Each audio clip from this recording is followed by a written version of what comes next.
Mapagpalang araw po sa ating lahat and hello po, kamusta? Tayo na muli ay mga kapag-aral ng salita ng Panginoon, chapter review ng messages to young people. So, kamusta po kayong lahat? At atin na pong pag-aaralan ang chapter 46 ng messages to young people entitled Ang Nananatiling Presensya ni Kristo. So, sa araw-araw nating pamumuhay, ayan, so nananatili po ba ang presensya ng ating Panginoon sa ating buhay? Ayan. So, nagagawa po ba natin ang kanyang kalooban araw-araw? O patuloy pa rin nating nililihis ng landas ang kapag-looban ng Panginoon? Nawa sa mga oras na ito, atin po itong malaman o saliksikin natin ang ating mga sarili kung atin po bang niluluwalhati ang ating Panginoon at nananatili pa rin ba ang kanyang presensya sa ating mga puso. Kaya sa ating mga Bible verse na tatalakayin sa oras na ito, makikita natin dito yung mga pangako ng Panginoon na patuloy niyang pinagkakaloob sa atin at pinapaalalahanan niya tayo sa dapat nating gagawin. Sa Matthew 28 verse 20, ito yung pangako ng Panginoon na lagi lamang nating tatandaan na siya ay lagi nating kasama hanggang sa katapusan ng panahon. Alam natin na malapit nang magtatapos ang ating panahon. At kahit ito'y matapos na, ang Panginoon ay nandyan kasama pa rin natin. Kaya nga sabi sa John 14:23, yung sumagot si Kristo, ang umiibig sa akin ay tutupad ng aking salita. Iibigin siya ng aking Ama at kami pupunta sa Kanya at mananahan sa Kanya. So dito makikita natin kung gaano niya tayo minamahal. Na sa kabila ng ating punong-puno ng kasalanan, minamahal niya pa rin tayo. Patuloy pa rin siyang naging tapat sa atin. At sa Psalms 46 verse 1, ang Diyos ang ating lakas at kanlungan at handang saklulo kung may kaguluhan. Minsan sa ating buhay kapag maganda yung daloy ng pamumuhay natin, hindi natin naaalala ang mga pangako ng Panginoon. Doon na tayo makakaalala kung panahon na tayo ay nalulugmok, na may problema, nadadalamhati, at nandulupaypay. Kaya pinapahintulot ng Panginoon yung mga problema para ma-realize natin na kasama pala natin siya. Sa hirap at sa ginhawa. Nandyan siya para gagabay sa atin. At handa niya tayong tulungan anuman yung posisyon natin, anuman yung kahihinat na natin. Kaya nga sa Hebrews 13 verse 5, ito yung pangako ng Panginoon na hindi niya tayo iiwan ni pababayaan. Kahit na nasa gitna ka ng pagsubok na nagdadalawang isip ka kung nandyan pa ba talaga ang Panginoon sa iyong kiliran, mga kapatid, alalahanin natin itong mga pangako ng Panginoon na hindi niya tayo pababayaan. Sa 2 Corinthians 2 verse 10, sapagkat ang aking ipinatawad, kung ako'y may ipinatawad, ay alang-alang sa inyo sa harapan ni Kristo.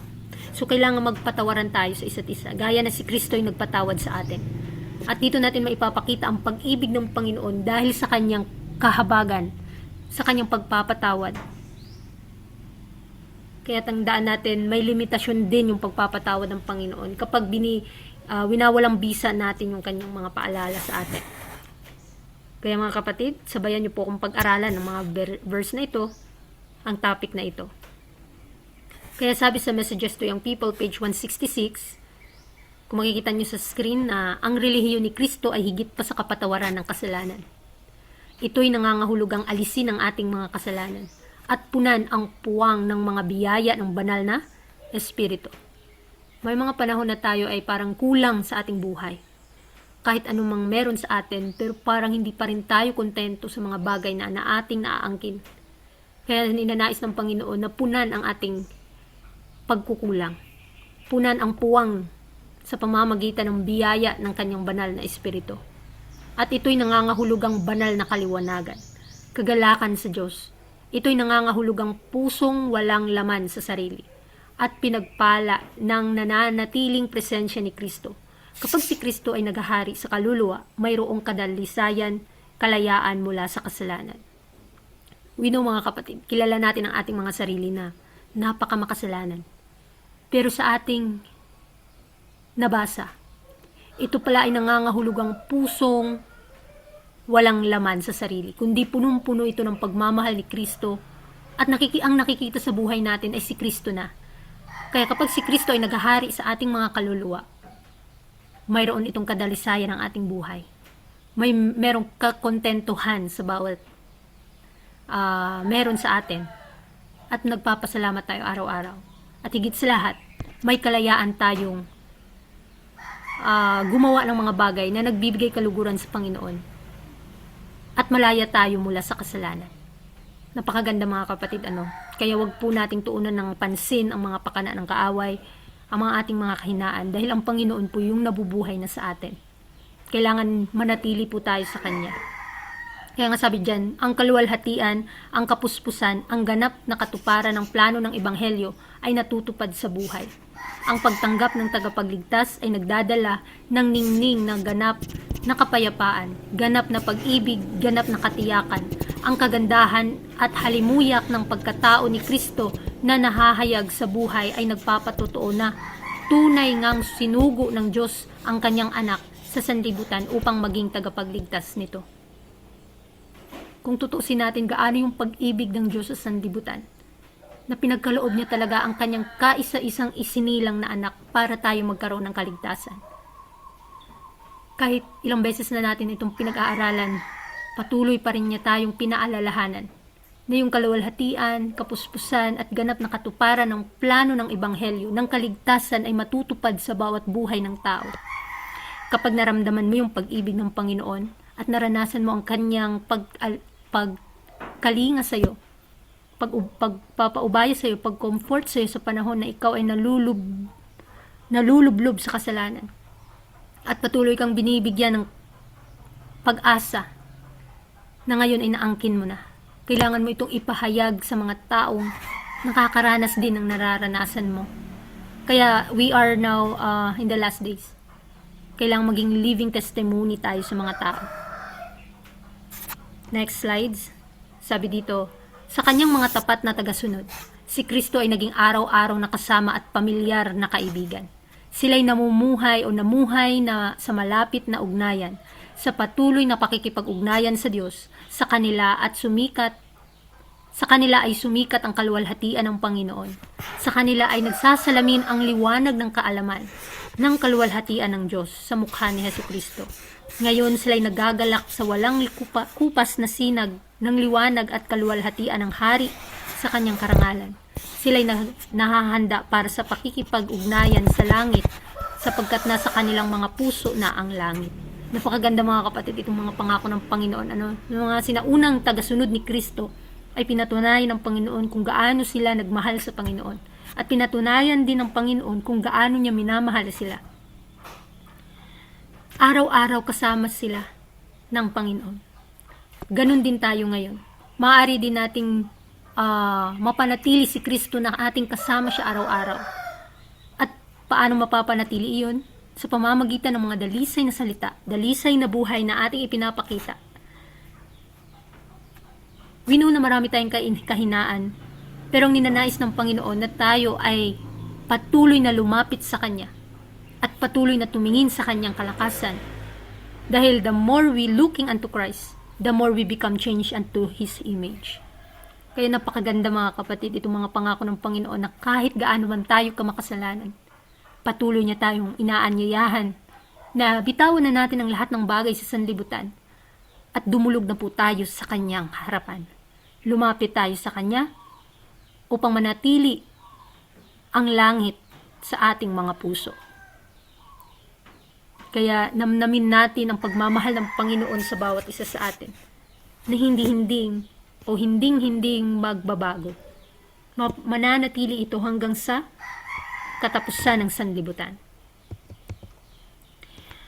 Sabi sa section 5, paghahanda para sa gawaing buhay.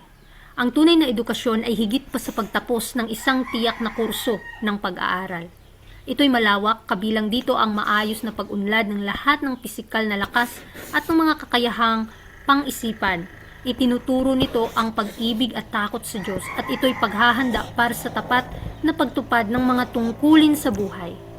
So ito po yung lagi nating pakatandaan na ang ninanais ng Panginoon sa ating buhay ngayon ay maging handa para sa nalalapit na pagparito ng kanyang kaisa-isang anak na si Kristo. Sa ating buhay ngayon, sa ating gawain ngayon, paano ba natin inihahanda? Especially the character, Kasi yung character natin, yun yung dadalhin natin sa harapan ng Panginoon. Paano ba tayo magiging dalisay sa kanyang harapan kung patuloy pa rin natin nakikita ang ating mga kahinaan? Ang kahinaan ni kapatid, nawa ang kalakasan ng Panginoon, yung ating maipakita, ang ating tingnan, upang ituro din natin sa iba kung gaano nagmamahal ang Panginoon sa atin. At kailangan na yung pagtakot sa Diyos, o kung tayo ay natatakot sa Diyos, iibigin natin siya. Hindi yung natatakot na parang natakot kang magkamali o mabigo.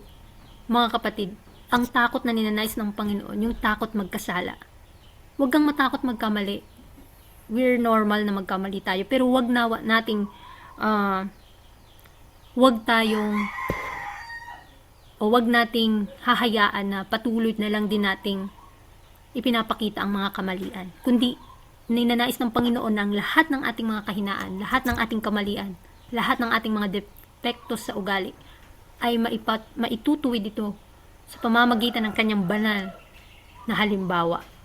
Kaya nga sa araw-araw na buhay, kailangan talagang i-maintain natin yung pagtingin sa Panginoon, ang paghingi sa Kanya ng gabay.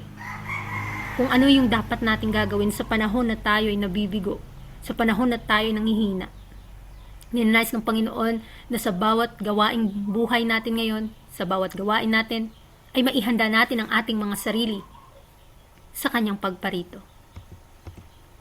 Kaya nga ang tunay na edukasyon ay ang paghahanda ng pisikal, mental at moral na mga kapangyarihan para sa pagtutupad o sa pagtupad ng bawat tungkulin.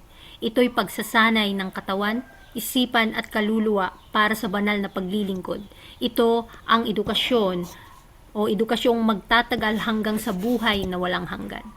So, kapag nag-uusap tayo patungkol sa edukasyon, hindi lang ito about mental, kundi physical, spiritual, moral. Yung ugali talaga natin, na inuhubog natin araw-araw. Ano yung mga bagay na pinapasok natin sa ating isipan, ano yung mga bagay na ating pinag-aaralan araw-araw, nare-realize natin yung pag-ibig ng Panginoon at paano natin ito ipinapakita sa mga tao. Paano natin na ibabahagi si Kristo sa kanila. Kasi mas mabisa talaga na maipakita natin sa gawa kaysa sa ating mga salita lang. Kasi makikita nila yan eh. We know na nakikita tayo ng langit at ng mga tao, mga anghel sa langit at ng mga tao. Kaya mga kapatid, sa ating pag-aaral ngayon, lagi nating pakatandaan na kahit saan man tayo magpunta, si Kristo ay patuloy na nananawagan sa atin at patuloy siyang humihingi ng panahon sa atin. Nabigyan din natin siya ng pagkakataon na pag-aralan ng kanyang mga salita, na manatili sa kanyang presensya, na ang ating isipan ay punuin natin ng kanyang mga salita, ng kanyang mga pangako upang hindi tayo mapanghinaan. Kaya mga kapatid, maraming salamat sa inyong pakikinig at hanggang sa susunod na ulit na kabanata ng Messages to Young People.